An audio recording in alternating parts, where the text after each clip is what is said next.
Morning, everybody. Morning. Look, it's a busy week this week, and we've a number of things to go through with you, namely on Brexit, obviously, with our spokesperson Lisa, and on the health service with Stephen here, with Stephen Donnelly. But first, I'd just like to talk to you about something that has come to greater prominence over the last few weeks, is causing immense stress within our housing market, which is the figures we've seen through Savills on the Cuckoo Funds, or the impact that REITs are having in buying new properties in Ireland. We've seen from Savills' report that last year about 2,600 homes, many of which should have been for first-time buyers, have been bought up by investment funds. We've also seen at the same time the state buying up many properties for social housing. So in a situation where last year we probably built less than 20,000 homes, with first-time buyers being completely squeezed out of that market, squeezed by private investors on the one side, squeezed by the state on the other. And the issue there is obviously firstly down to supply, that we need to ramp up the supply of first-time affordable homes for working people. And that's why I again reiterate here, and continue to do so, the absolute need for the urgent establishment of a first-time buyers, of an affordable housing scheme, for first-time buyers for working people on state-owned land to get that supply up. But what we're also calling for today is a full review of the tax treatment of these REITs funds and of these Cuckoo Funds. To see, these funds were invited into this country. And institutional investors, yes, are required from time to time, but look at the tax treatment here. Why is it so advantageous for funds to come in and to buy full developments and hundreds of homes, even in my own constituency in Donabate, in Balbriggan, affordable homes that they're purchasing to rent out into the market at extortionate rents? Now, this is a result of failed Fine Gael housing policy, of leave it to the investor, leave it to the market, and let the people just do their best, do what they can. Fianna Fáil believe in a fundamentally different approach, that the state should lead by example. So Stephen Donnelly, my colleague, 3 weeks ago, has actually written to the Minister for Finance, actually seeking that review and clarification of the tax treatment of these funds and what the government intends to do. But we will formally now this week again be writing to the Minister to look for a full formal review on the impact that these funds are having on our housing market, a market that I've said already, which is severely shrunk, where people are finding it incredibly difficult to get into the market and are paying extortionate rents all over Ireland. We're seeing double-digit growth in rents still. And that again points to a failed policy on rents, a failed policy on delivering both private and public homes. We have a different approach in Fianna Fáil. We want to see the establishment of the affordable housing scheme, and we also want to see the Home Building Finance Ireland, the funding given out through that scheme to actually get out into the market so smaller players can start building. That's not working at the moment, and that's one of the reasons we're seeing that the builders and developers are selling off large chunks of property, which is effectively to get capital to build other estates and to proceed with other developments, because they can't get finance through the government's own schemes.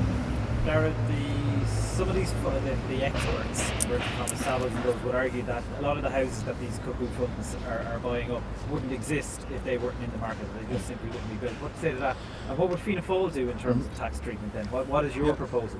Two good things. The first thing is, all these homes were granted full planning permission by the local authorities. Use the example in my own area in Donabate and Portrane, where we'd nearly 200 homes, or Donabate and Balbriggan, where we nearly 200 homes sold by Glenveigh onto a REITs fund.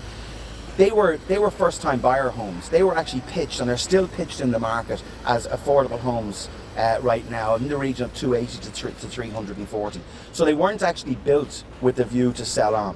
That is a symptom of the fact that a lot of builders cannot actually get the finance to go on to the next development.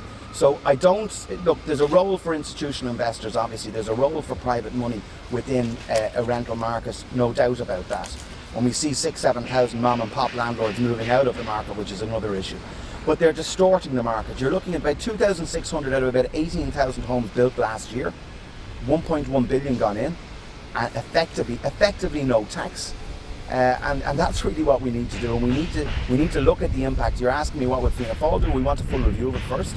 We want to see what measures can be taken potentially in planning law to potentially restrict this. But first and foremost, we want to have a look at the tax treatment here. We need homes delivered, absolutely.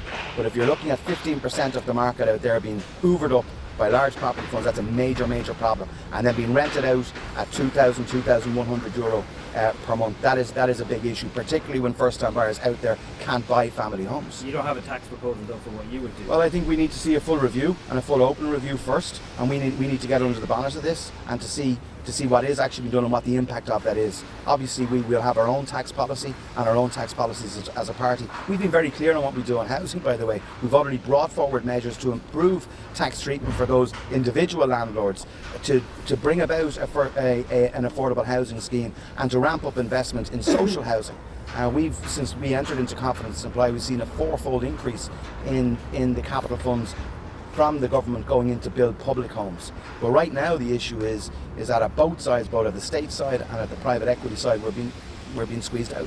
Are the unfair, I suppose, inequity in tax treatment of some of these funds has been raised before, particularly I think was with Permanent TSB had a similar vehicle where they didn't have to pay quite a lot of tax. At the time, the Taoiseach said that if there was a loophole, he would find it and he would shut it down. He's not looking hard enough. He has said that it won't actually happen until the finance bill, so that's a good long way away. Would you be calling for these sort of tax loopholes and whatever the treatment these tax funds are getting to be looked at immediately with emergency legislation, or are you willing to wait until the budget? No, I think waiting for the budget is a long time to wait, to be honest with you. We're calling for an urgent review, and we're formally calling for that now.